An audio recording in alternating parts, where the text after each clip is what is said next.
감사 박수 한번 드립시다. 네. 그리스도인들은요, 두 가지 큰 빚을 지고 살아가고 있습니다. 하나는 하나님께 진 생명의 빚입니다. 죄와 허물로 죽었던 우리들을 하나님께서 독생자 예수 그리스도를 이 땅 가운데 보내셔서 십자가에 달려 죽게 하심으로 말미암아 그 예수의 보혈로 구속 곧 죄사함을 받았습니다. 이것은 일방적인 하나님의 은혜인 줄로 믿습니다. 우리는 이렇게 생명의 하나님의 빚을 하나님께 빚을 지고 살아가고 있습니다. 두 번째로는요, 우리 육신의 부모님께 진 빚입니다. 이것은 사랑의 빚입니다. 우리가 부모를 잘 섬긴다는 것, 이것은 보통 일반적으로 효라고 합니다. 효. 한자로 효를 여러분 이렇게 씁니다. 아시죠? 이렇게 씁니다. 근데 이 효를 가만히 보면요, 저 위에 늙을 노자에다가 밑에 아들 자자가 있습니다. 그래서 이것을 옆에 오른쪽에 보면 아들이 나이 많으신 연로하신 부모님을 업고 있는 저 장면, 그게 바로 효입니다. 하나님을 잘 섬긴다고 하면서 부모를 섬기지 못한다면 그건 하나님 잘 섬기는 게 아니에요. 하나님 섬김과 부모 섬김은요, 성경에서는 같이 말하고 있습니다. 별개가 아니라 같다고 말씀하고 있습니다. 왜 그리스도인들이, 왜 하나님의 백성들이 부모를 공경해야 되는가? 이것은요, 첫 번째, 그 이유가 뭐냐? 같이 있습니다. 시작. 공경은 하나님의 엄숙한 명령이다. 제가 엄숙한이라는 단어를 붙였어요. 이것은요, 하나님께서 우리에게 직접 부여하신 명령이라는 것입니다. 명령은 mandatory죠. 옵션이 아닙니다. 해도 되고 안 해도 되고 아니라 꼭 해야 되는 일입니다. 자, 오늘 말씀 앞부분 한번 보십시오. 16절 같이 읽습니다. 시작. 내 하나님 여호와께서 명령한 대로 내 부모를 공경하라. 하나님이 명령한 대로라고 말씀하고 있죠. 이것은 자녀들에게 주신 하나님의 엄숙한 명령이라는 것입니다. 10계명은 1계명부터 4계명까지는 하나님에 대한 것입니다. 수직적인 관계 속에서 우리가 하나님을 어떻게 섬길 것인가에 대한 말씀이고요. 5계명부터 10계명까지는 수평적인 관계 속에서 인간관계의 윤리 도덕에 대한 문제입니다. 어떻게 인간관계를 해나갈 것인가. 5에서 10계명 중에 살인하지 말라, 간음하지 말라, 도둑질하지 말라, 그 이전에 가장 중요하게 첫 번째 계명으로 하나님께서 주신 것이 바로 5계명의 내 부모를 공경하라. 그래서 인간 윤리 속에, 인간의 수평적인 관계 속에 가장 중요한 원리를 하나님께서 5계명에 두신 것입니다. 그만큼 중요하다는 것이에요. 부모께 효도하는 것, 말로는 쉬운데 사실은 쉽지가 않아요. 가장 큰 문제가 뭐냐면요, 이런 세대 차이로 오는 문화 차이입니다. 우리 한국에서 우리 부모님들 계시는 분들 가끔 이렇게 미국을 방문하면 저희 어머님, 제 경험으로 저희 어머님이 우리 아이들 처음에 이렇게 자라는 거 보면서 왔을 때, 우리 식사를 할 때, 보통 밥을 먹을 때 우리 한국적인 문화 속에서는 부모님이 가장 어리시니 숟가락을 들고 밥을 딱 먼저 먹고 나면 나머지 사람들이 밥을 먹어요. 그런데 미국 문화 속에서는요, 준비된 사람이 먼저 먹는 거예요. 그래서 저희 어머님이 그 모습을 보고, 아이들이 먼저 먹는 모습을 보고 애들한테 교육을 시켜야지, 한국의 예절을 가르쳐야지, 그렇게 말씀을 하셨어요. 아이들은 그게 싫어해요. 그리고 부모님이 와서 얘기를 하면 아이들이 자꾸 영어로 얘기해요. 영어로 얘기하면 한글을 가르쳐야지, 한국말 해 너희들, 할머니 무슨 말인지 못 알아듣겠어, 한국말로 해 하면요, 애들이 그때부터 할머니하고 말 안 하려고 그래. 마켓 같은 데 가면 우리 한국식으로 이리 와 이리 와 하고 소리 막 지르잖아. 미국 사람들 그렇게 소리 지르는 사람들이 없잖아요. 그러면 애들이 막 부끄러워가지고 할머니 왜 이렇게 소리 질러 하고 그래요. 이게 문화 차이입니다. 우리 부모님과 우리 세대 차이도, 우리하고도 문화 차이, 세대 차이가 있지만 특히 부모님과 우리 자녀들의 이 세대 차이는 더 큽니다. 이때 중요한 역할은 바로 우리 중간인 우리의 역할입니다. 우리 부모님 바꿀 수 없습니다. 60년, 70년, 80년 그분들의 생활 방식, 지금까지 살았던 그런 행동 패턴 바꾸기 쉽지 않아요. 그래서 우리 자녀들을 우리가 이해를 시켜줘야 돼요. 우리 부모님의 세대를 우리 자녀들에게 이해시켜주는 것이 바로 우리 중간 세대로서 우리가 해야 될 역할이라는 것이죠. 오늘 말씀에 보면 잠언서 말씀에 보면 23장 22절 25절에 보면 이렇게 말씀이 나와 있습니다. 22절 시작. 너를 낳은 아비에게 청종하고 25절 부모를 즐겁게 하며 너를 낳은 어미를 기쁘게 하라. 여기 보니까 너를 낳은 아비라고 표현되어 있고 너를 낳은 어미라고 표현되어 있어요. 언젠가는 아마 아이들이 고등학교 중학교 때인 것 같아요. 마더스데이에 마더스데이 파티를 하면서 축하하면서 케이크도 불고 이렇게 하고 하니까 그때 아이들이 저한테 질문을 하는 거예요. 엄마는 우리를 낳아주셨는데 아빠는 그때 뭐 했어? 그래서 내가 아빠도 너희들을 낳았어. 아빠도 너희들을 낳았어. 그리고 너를 자라게 했잖아 하면서 제가 이렇게 농담으로 같이 애들도 물론 농담으로 저한테 얘기한 거죠. 아빠가 뭐 했어? 이거예요. 근데 제가 뭐 그때 성경을 얘기하지는 않았지만 여기 보십시오. 이게 나은이라는 히브리 단어가 야라드라는 단어인데 이 야라드라는 단어는 단순히 이렇게 물리적으로 이렇게 낳은 것을만 얘기하는 것이 아니라 낳고 자라게 했다는 의미가 포함되어 있습니다. 그래서 너를 낳고 자라게 한 아버지, 너를 낳고 자라게 한 어머니를 즐겁게 해주고 청종하라라고 말씀하고 있습니다. 간혹 보면요, 제가 뭐 우리 주님의 교회에서는 우리 주위에 양로원에 이렇게 가고 그러지는 않았는데 제가 캘리포니아에 있을 때 부목사로 있을 때 한 달에 한 번씩 양로원을 방문했습니다. 근데 그 같이 함께 가는 팀들 가운데 정말 열심히 어른들을 잘 봉사하고 섬기는 분이 계셨어요. 근데 나중에 알고 보니까 당신의 부모들, 그 사람들의 부모들에게는 그렇게 홀대하고 잘 못하더라고요. 그래서 제가 언젠가 한번 그 자매를 불러가지고 제가 권변을 해준 적이 있습니다. 자매 부모들한테 먼저 잘해야지. 나가서 열심히 봉사하고 한다고 해서 당신 부모한테 그렇게 잘 못하면 안 되지 라고 제가 이렇게 권면을 해준 적이 있어요. 하나님이 말씀하시는 거예요. 내 부모한테 잘 못하고 다른 데 가서 열심히 하는 거 하나님은 카운트하지 않겠다는 것입니다. 너를 낳은 부모에게 청종하라는 거예요. 왜냐하면요, 여러분 부모의 권위는요 하나님이 부여하셨습니다. 부모답지 못한 그런 행동을 했다 하더라도, 부모가 나한테 좀 섭섭한 말을 하고 행동을 했다 하더라도 내가 자라는 과정 가운데 그래도 부모이기 때문에 부모를 공경하라고 하나님께서 말씀하고 있는 거예요. 우리 노아 얘기 아실 겁니다. 노아가 술을 잔뜩 먹고 술을 취해가지고 누워서 벌거벗고 자고 있어요. 아들 셋, 함, 셈, 야벳, 이 아들이 그 아버지의 모습을 봅니다. 함은 손가락질합니다.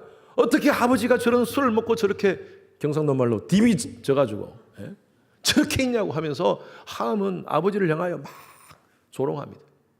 그런데 셈과 야벳은요 뒷걸음질하면서 그 아버지의 몸을 담요로 덮어줬어요. 나중에 노아가 깨고 나서 어떻게 합니까? 함을 저주합니다. 그래서 함은, 가나안은 종의 종이 될 것이다 라고 얘기해요. 그리고 셈과 야벳은 축복합니다. 셈은 여호와를 찬송하리로다. 야벳은 창대케 하시리로다. 여러분, 그런데요, 이 아버지 노아의 말대로 되었어요. 진짜 역사를 보면 함은요, 가나안은요 저주를 받았어. 그래서 노예로 삶을 살았어. 여러분, 누가 잘못했어요? 이 문제를 야기시킨 존재가 누구예요? 노아 아닙니까? 노아가 잘못해서 자녀들이 이렇게 됐잖아요. 그런데 하나님께서 왜 이 말씀을 성경 안에 넣었겠어요? 우리에게 주시는 교훈이 있습니다. 우리는 성경을 보면서 단순히 이스라엘의 히스토리로 보시면 안 됩니다. 오늘날 내게 주시는 말씀이에요. 설령 부모가 실수했다 하더라도, 부모가 나한테 잘못했다 하더라도 그 부모를 용납하고 용서하라는 것입니다. 부모라는 권위는요 하나님께서 부여하셨다는 거예요. 여러분, 부모는 가장 큰 사랑을 주는 대상이지만 우리에게 가장 또 어쩌면 자랄 때부터 우리에게 상처를 준 그런 부모일 수도 있습니다. 제가 아버지 학교 가서 강의를 하면 많은 형제들이 그런 고백을 해요. 부모한테 어릴 때 받았던 상처에 대해서 얘기합니다. 아버지의 폭력, 무책임, 무능력, 무관심, 이런 것으로 인해서 어릴 때부터 받았던 그 마음의 상처 응어리, 그걸 가지고 평생을 살아가고 분노에 대한, 아버지에 대한 분노, 상처, 억울함을 토로하는 그런 분들을 많이 봤어요. 예, 그래요. 우리 부모님들 우리에게 잘못해 줄 수도 있습니다. 그래도 여러분, 오늘 말씀은요, 그래도 부모를 공경하라는 거예요. 부모를 용서해야 됩니다. 시간은요, 연속성입니다. 과거, 현재, 미래가 떨어진 게 아닙니다. 우리는요, 우리 자녀들이 잘 되기를 바라죠. 우리의 삶이 지금 잘 되기를 바라죠. 근데 아픈 상처와 아픈 과거를 가지고 있으면서 현재의 삶이 잘 되는 것, 그건 불가능합니다. 그리고 그러한 상처를 가지고 미래의 나의 삶, 우리 자녀들이 잘 되는 것, 여러분 불가능합니다. 우리가 집을 지을 때 1층, 2층, 3층을 짓잖아요. 2층을 없애고 3층만 멋지게 지을 수 있습니까? 그거 불가능해요. 1층이 튼튼하지 않고 2층을 잘 지을 수가 있습니까? 불가능해요. 시간은 연속성입니다. 과거, 현재, 미래가 같이 가는 거예요. 과거에 상처가 있습니까? 아픔이 있습니까? 여러분 그 문제 해결하셔야 돼요.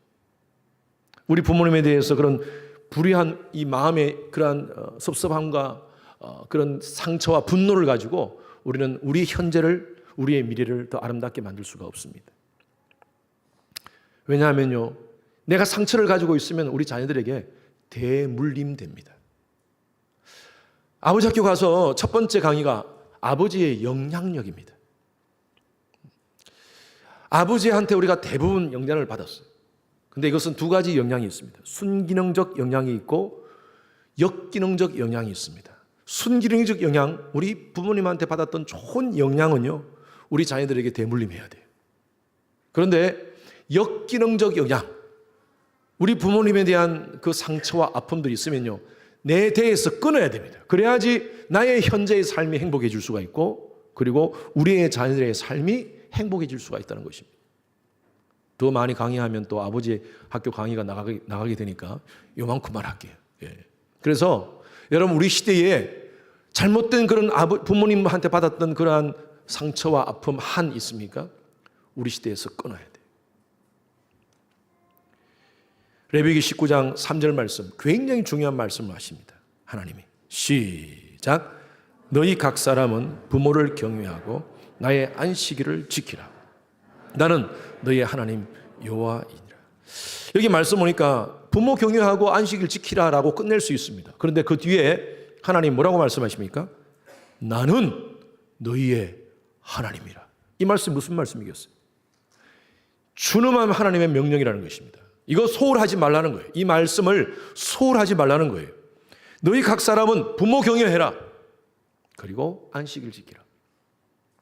안식일을 지킨다는 말은 무슨 말이에요? 하나님께 예배 드리는 거 아닙니까? 하나님께 예배 드리는 것 중요하죠. 그런데 그보다 더 먼저 해야 될 게 있어요. 부모님 공경하라는 거예요. 그러면 다른 말로 하나님을 섬기고 하나님 예배 드리고 하나님 나와서 교회 열심히 봉사하는데 부모 공경하지 않는다? 하나님 카운트하지 않겠다는 거예요. 부모에게 받았던 상처 용서하지 못하고 산다면요, 사탄은 계속 그 상처 건드릴 겁니다. 여러분, 그 상처 건드리게 돼요. 그리고 말씀드린 대로 그 상처가 내 자녀들에게도 통일하게 대물림된다는 것입니다. 여러분, 우리 부모님뿐만 아니라 성경은요, 모든 어르신들, 연로하신 어른들을 잘 공경하라고 말씀하고 있습니다. 디모데전서 5장 1절에서 2절 말씀 다 같이 읽습니다. 시작.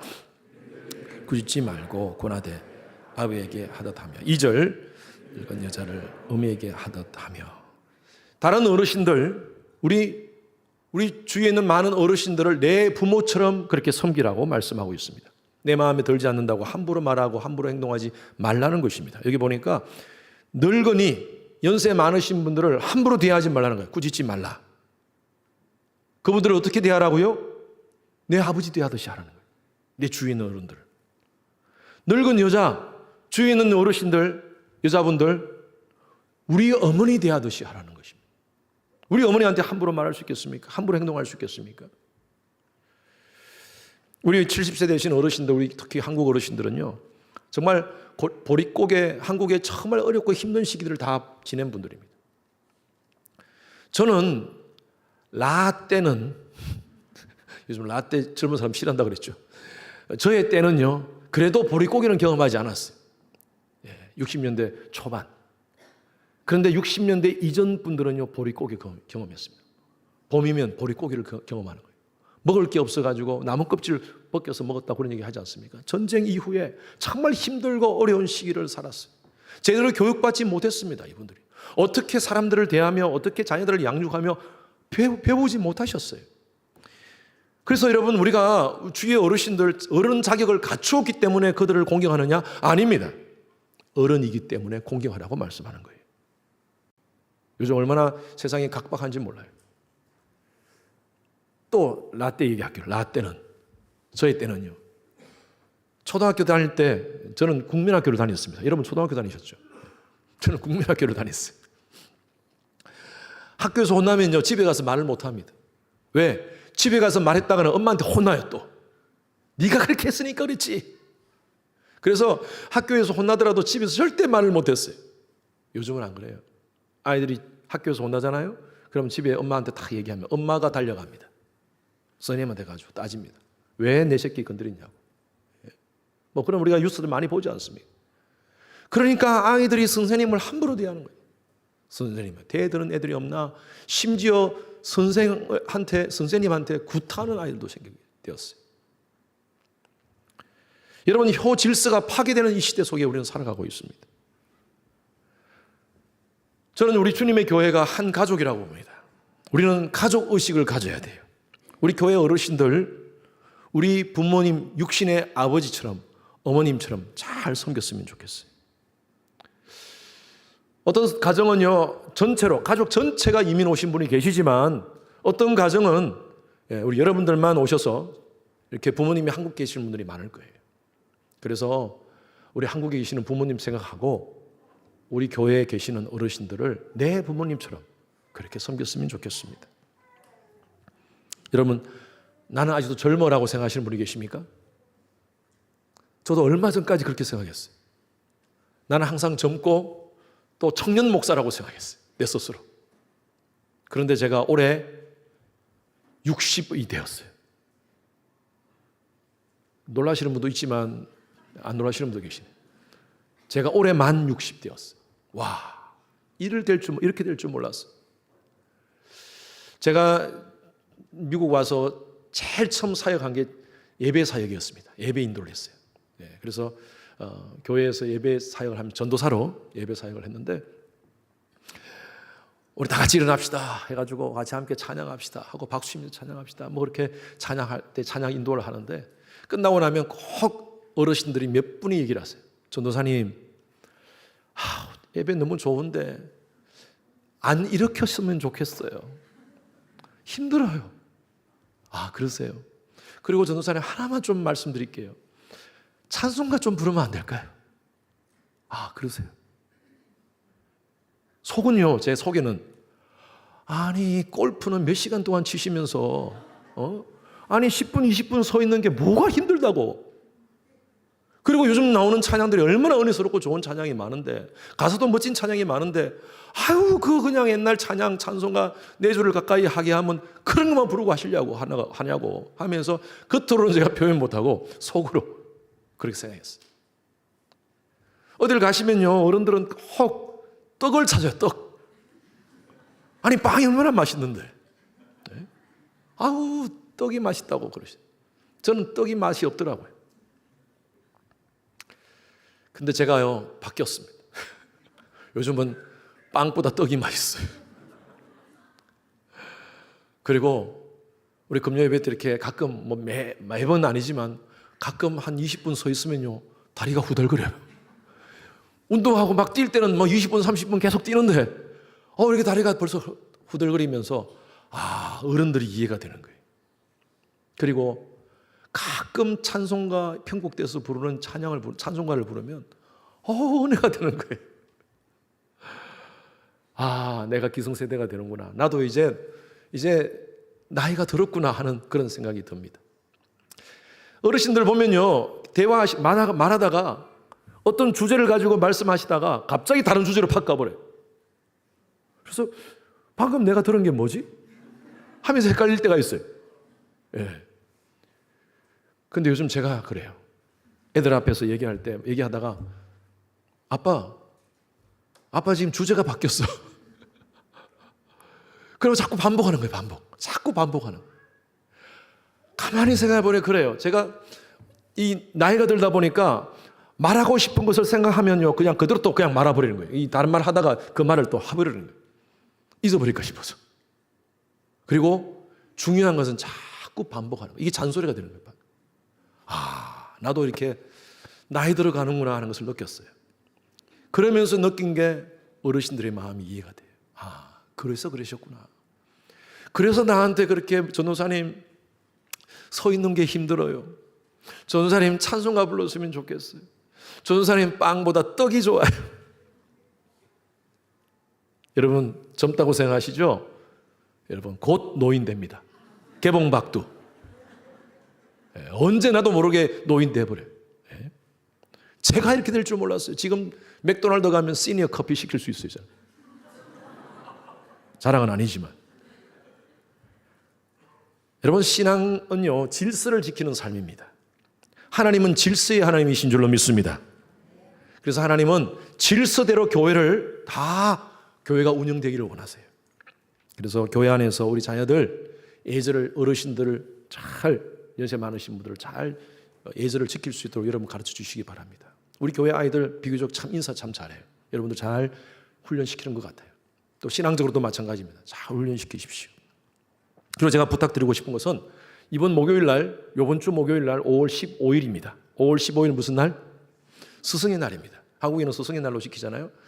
참 좋은 그런 전통은 우리가 미국에서도 있으면서 지켰으면 좋겠어요. 저는 제가 우리 아이들이 자랄 때 스승의 날과 크리스마스 때는 꼭 스승의 날이 끼어있는 그 주간에 주일날 아이들한테 지네들이 가지고 있는 용돈으로, 그러니까 한 번은 스승의 날은 저희들이 작은 선물을 준비해서 아이들한테 선생님, 교회 교사, 주일학교 교사님한테 선물을 전달하라고 합니다. 그럼 지네들이 카드를 간단하게 써가지고 그렇게 전달하게 했어요. 그리고 크리스마스 때는 지네들 용돈으로 작은 선물 사가지고 너희 교사 선생님, 주일학교 선생님한테 전달해드려. 우리 교사들 얼마나 수고하는지 몰라요. 여러분 어릴 때부터 여러분 물론 우리 교사들에게 감사하는 표현도 중요하지만 여러분 자녀가 감사하는 삶을 살게 하기 위해서 여러분 그게 더 중요해요. 애들한테 훈련시키는 거예요. 누가 훈련시킬 수 있겠습니까? 우리 부모 아니면 애들을 훈련시킬 사람이 없어요.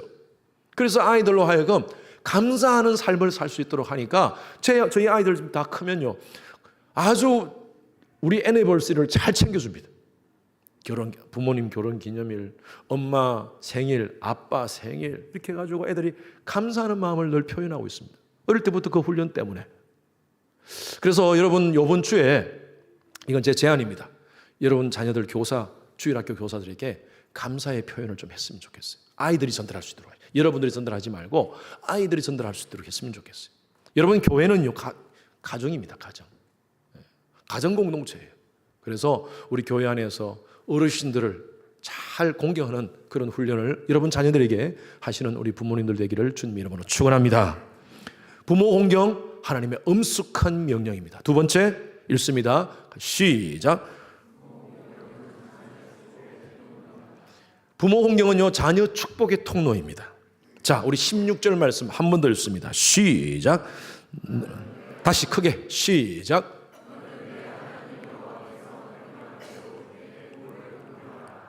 그러면 너의 하나님 여호와가 내게 준 땅에서 내 생명이 길고 복을 누리라. 자, 여러분 우리는 모두 복 받고 살기를 바라십니다. 맞죠? 여러분 대에 복 받기를 원하시는 분은 아멘. 여러분 자녀들이 복 받기를 원하시는 분은 아멘. 여러분 우리는 복 받기를 원합니다. 여기 말씀 보니까요 복 받을 수 있는 원리를 말씀하세요.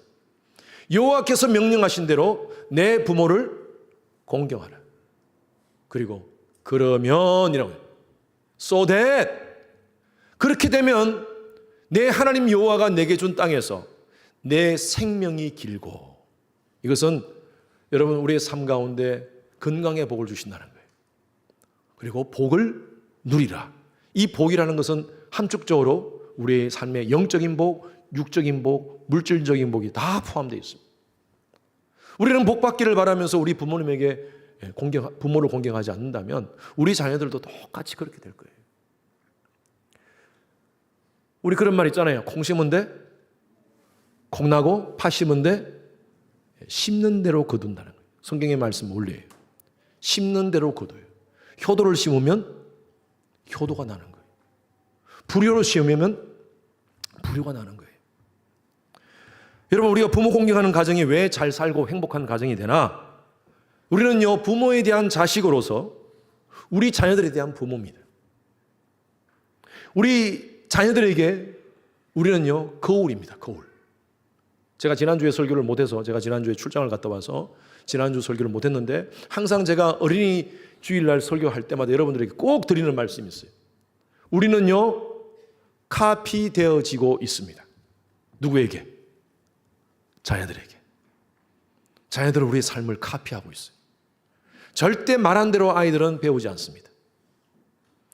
어릴 때, 제가 어릴 때만 해도 아버지가 얘기하는 것은 100% 진리였습니다. 저희 아버님이 얘기하는 거는 확인도 안 하고 무조건 진리였어요. 왜?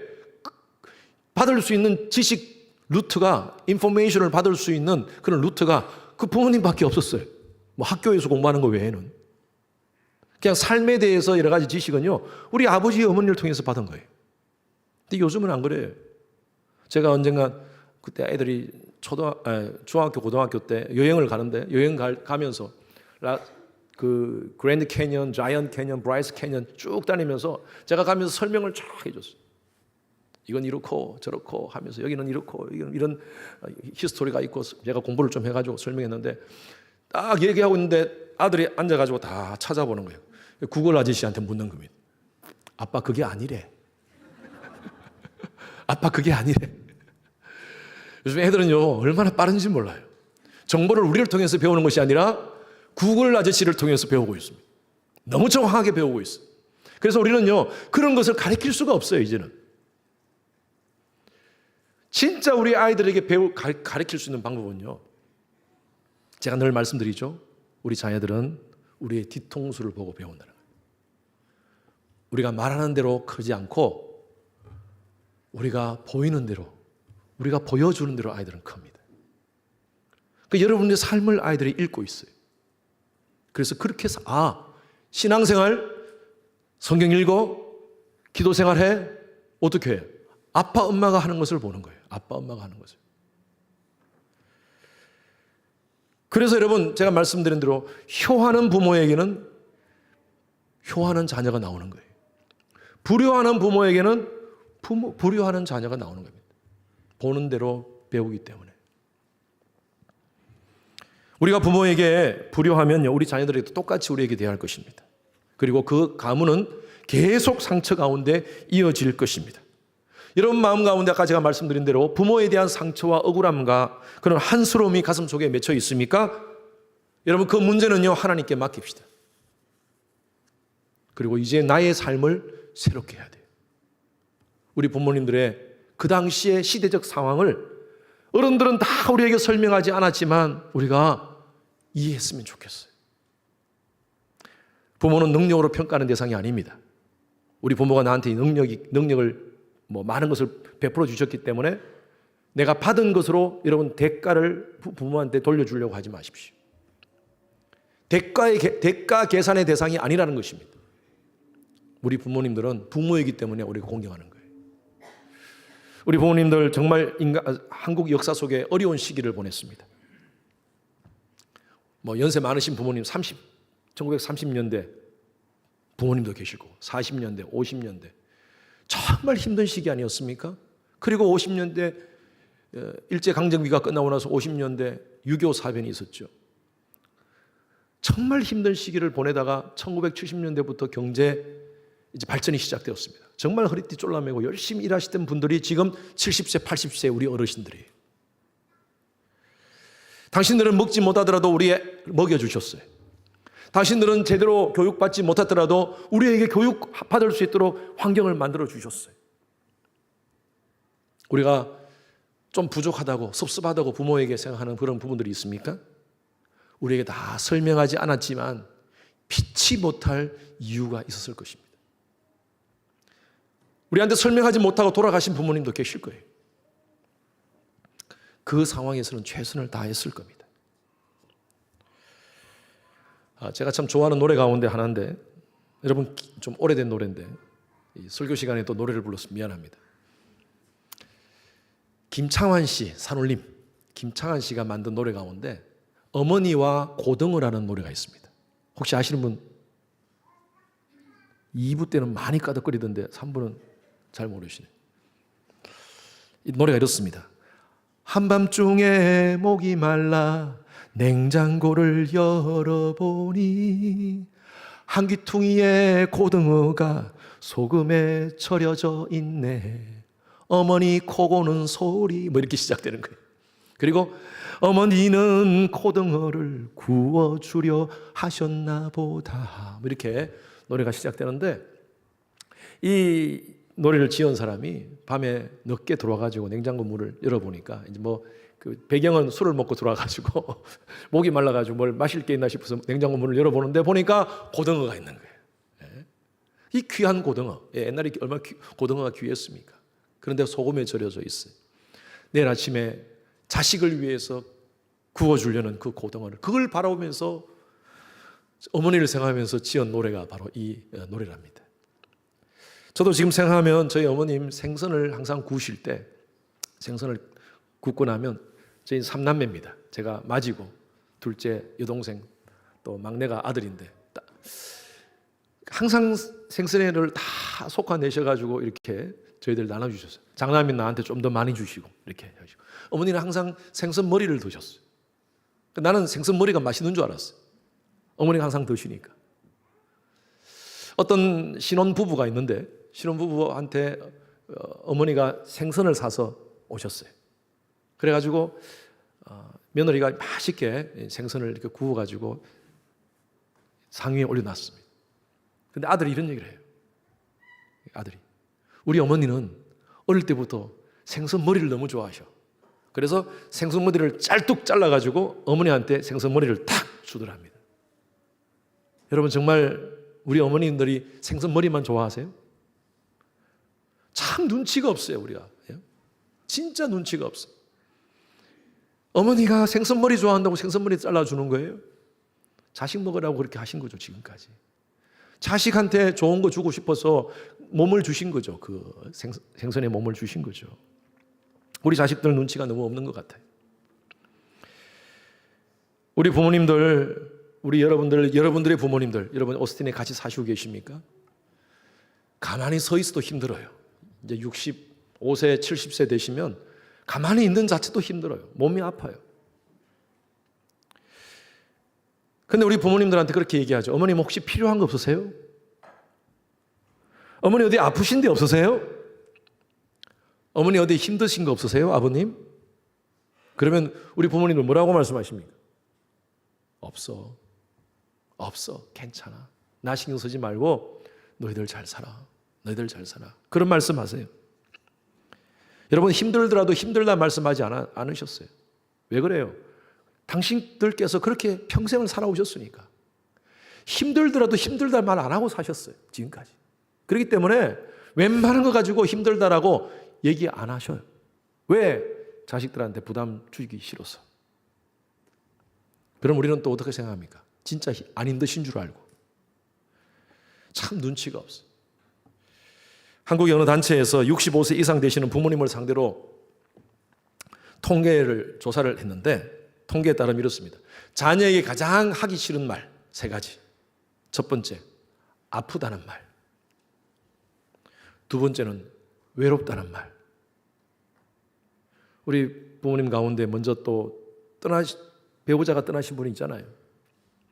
그 자식들한테 외롭다는 말 하는 게 자식들한테 부담이 될까 싶어서 그 말씀을 안 하신대요. 세 번째가 뭔지 아세요? 용돈 필요하다는 말.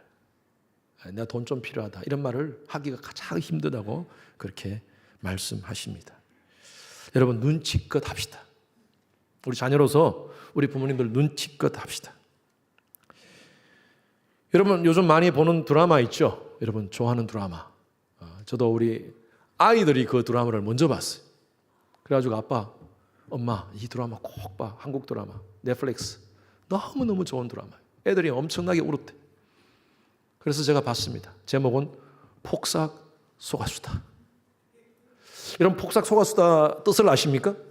저는요, 제가 그걸 드라마를 보면서도 마지막에는 폭삭 사기당하는 건가 하는 그런 걸 생각했어요. 그런데 나중에 보니까 이 제주도 방언으로 폭삭 속았수다는 정말 수고했습니다라는 뜻이래요. 정말 수고했습니다. 여러분 부모님들에게 한번 그렇게 표현했으면 좋겠어요. 이번에 아빠 엄마 폭삭 속았수다. 정말 수고하셨습니다. 우리가 어릴 때는 몰랐어요. 부모가 돼 보니까 우리 부모님들이 얼마나 힘들게 지내셨는지 우리가 좀 알게 되잖아요. 이제 우리 부모님들의 모습이 보이는 것 같아요. 나이가 드니까. 그렇게 자식을 위해서 헌신해 주셨습니다. 폭삭 속았수다의 잠깐 짧은 영상 하나 보시겠습니다. 내가 외주를 탈 때마다 아빠는 그물을 펼치고 서 있었다. 떨어져도 아빠가 있다. 그 한마디가 얼마나 든든했는지 한 번은 말해줄걸. 아빠가 그렇게 서 있는 동안 아빠에게만 눈이 내렸나 보다.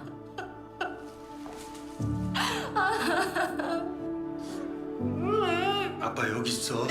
그러니까 다 너 하고 싶은 대로 해. 너 하고 싶은 대로. 아빠의 겨울에 나는 녹음이 되었다.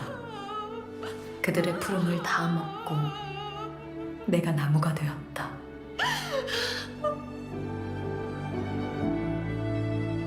아빠 맨날 여기 있어. 알지? 아니, 그런 말 자체를 지금 하지 말라고. 짜증나. 아빠의 겨울에 나는 녹음이 되었다.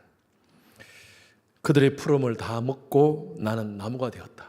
참 이 대사가 참 감동이 되는 대사 같습니다. 그래요. 우리 부모님들 없었으면 우리 이 자리에 우리 없었을 거예요.